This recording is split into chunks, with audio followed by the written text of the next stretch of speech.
Welcome back to CBS Sports HQ, presented by Geico. Jeremy, after what seemed like a million and one mock drafts, we finally have the answers.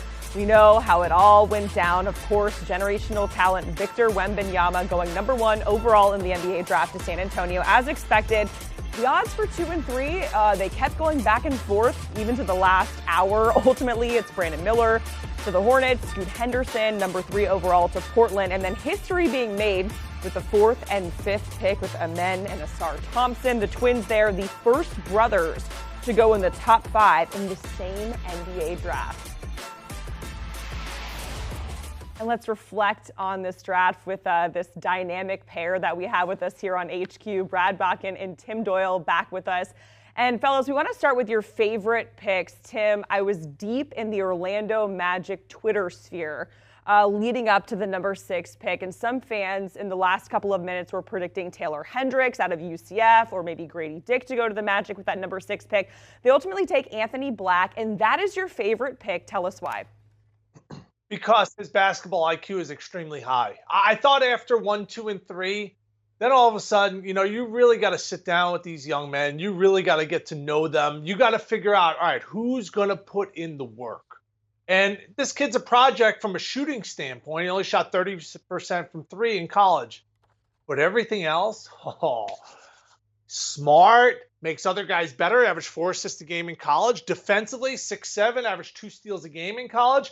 And now you pair him with, I believe, our 2 future All-Stars. I'll do it. Paulo and Franz want to pump you up, okay? So now you have a glue guy. I think the Magic's problem is they have an embarrassment of riches of mediocre talent.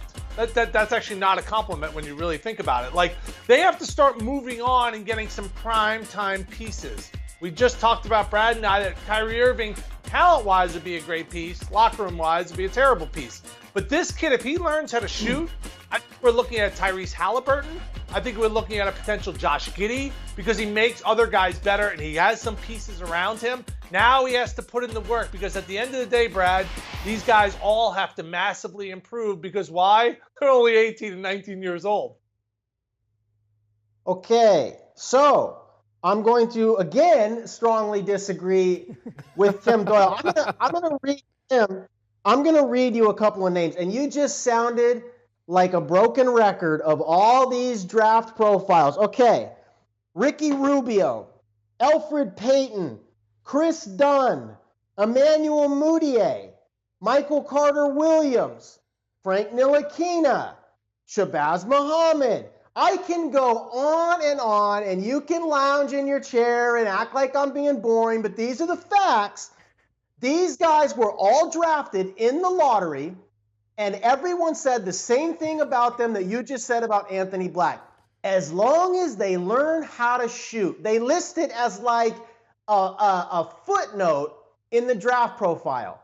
And it is the biggest part of being a point guard / perimeter player creator in today's NBA. And you don't just get better. Some people do. Kyle Lowry did. Kawhi Leonard did. We know about the exceptions. But the rule is that these guys don't turn into shooters and they flame out.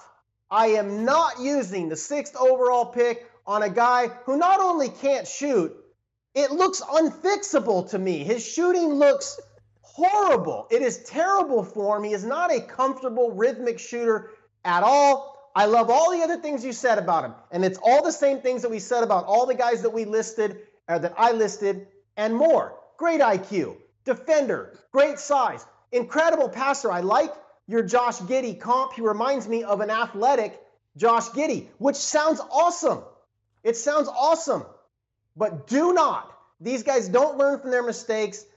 He's going to be, in my mind, he's going to be another name on the list that I just rattled off of point guards who can't shoot, who were taken in the lottery, and everyone just said what you said, as long as they learn how to shoot, and they never did. Not a single all-star on that list, let alone there's 3 or 4 guys aren't even in the league anymore. So don't agree with taking that high of a pick. It was a positional need, but I would not have taken Anthony Black that high. So, Brad, it seems as though, there, he's back. Tim Doyle is back in his chair. Who, in your opinion, Brad, got a pick that is NBA ready. Who is your favorite pick from the draft last night?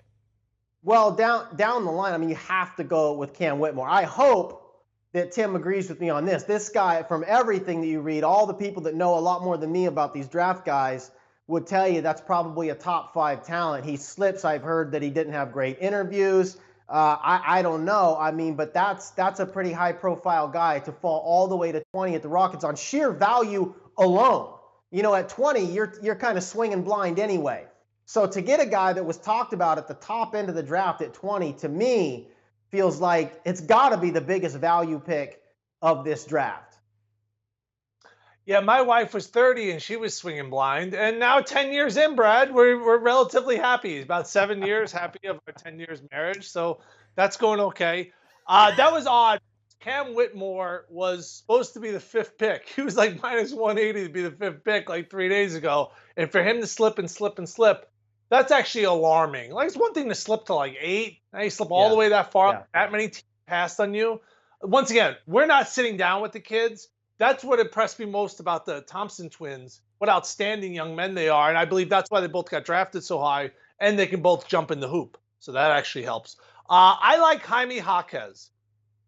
Tough, physical, amazing fit going to Miami. The only thing I don't like about him is his facial hair. I don't understand why he has a mustache and just like a chin beard, like a soul patch, a long, like, I don't know. But the guy is fantastic. My neighbor, Justin Pierce, guarded him when he was at North Carolina. He was at UCLA, Jaquez, and he said, as a freshman, was the strongest physical specimen he's ever gone up against. And is just a bull down low. Now, he's got to expand his shooting range. I think he has to become a 36 to 39% three-point shooter. Obviously, better than that. But that physicality, most people don't know how to guard the post. No one plays physical anymore. He's kind of like an old school, like late 80s, 90s type of player. And we just watched the best player in the NBA who's fat just dominate everybody in the NBA Finals. So, like, there's something to being stronger than everybody else. And I think this guy is going to be fantastic with Miami. All right, that brings us to our Geico 15. We have 15 seconds on the clock. Tim, give us your team that improved the most after the 2023 draft. I have 15 seconds for this? Great. Spurs, Spurs, Spurs, Spurs, Spurs, Spurs, Spurs, Spurs, Spurs, Spurs.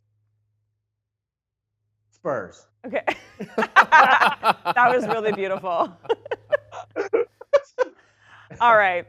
At least you guys agree on something. They agree with the Spurs. Brad Botkin and Tim Doyle with their thoughts on how the NBA draft played out. Oh my gosh, I think this rivalry is right up there with Rick Spielman and Pete Christo. It's like very, very close.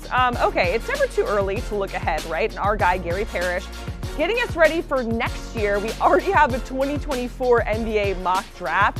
Zachary Rishishair, I believe that is how you say it, going #1 overall. The top 3 players in this mock, not coming from the college route, which is interesting. You can check out this full article over on CBSSports.com.